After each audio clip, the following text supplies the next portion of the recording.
This week, UK divorce bill makes Brexiteers wince, Glyphosate renewal fails to convince, and actress Meghan Markle gets to marry a prince. The big news this week is that the Brexit divorce bill looks about to be settled. According to reports, the UK offered a £45 billion settlement. Labour MP Chris Leslie was not impressed. A bill of £1,000 from every single person in the UK for what? To put the world's most efficient, tariff-free, frictionless free trade agreement in the bin? The BBC's Nick Robinson wondered why everyone was so slow on the uptake.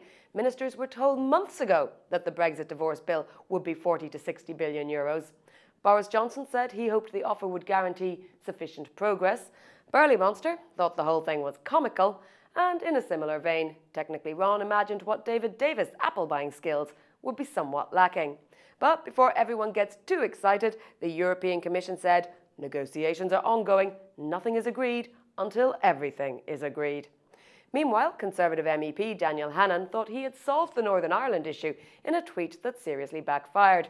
He said the way to avoid a border in Ireland is to have an overall UK-EU trade deal based on mutual recognition of standards, to which Merkel parody account Queen Europe replied, "Congratulations to Herr Hannan for inventing the European single market." Former Finnish PM Alexander Stubb agreed, "For goodness sake, Dan, it's called the internal market. You've been a part of it since 1973. Guy Verhofstadt said it was mind-boggling that British Conservatives, who designed and helped create the single market, wanted to walk away and now want to walk back in. Vote Goat said, weird, he wants to swap the status quo for the status quo. Monday was decision day for glyphosate as the council voted to extend the licence for the controversial herbicide for 5 years, despite the European Parliament's view and a Stop Glyphosate petition signed by more than 1.3 million Europeans. Farmers Weekly said it was a victory for science over politics, but MEP José Bové said it was business's victory over science, calling it a scandal. He added that the precautionary principle had been trampled on.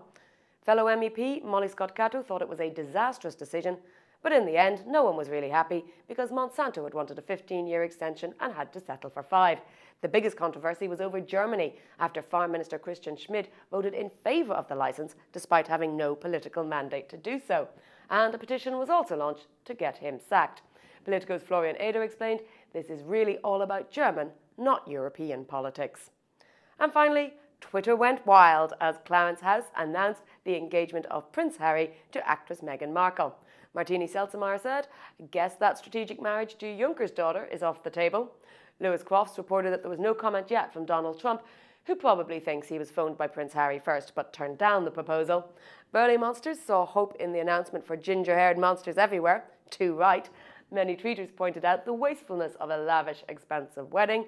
And Harry Leslie Smith said that when it comes to the royal wedding, UK media is no better than North Korea reporting Kim Jong-un. You might have a point there, Harry. Desus and Miro reckon it should have been reported as actress Meghan Markle to marry a redhead from the UK, and Mo Gilligan was just annoyed he wouldn't be getting a day off as it was announced there would be no bank holiday. Most people just thought it would be a bit of a laugh. This week we are supported by Engie. Check out our interview with their CEO Isabelle Cochet about energy transition in Europe.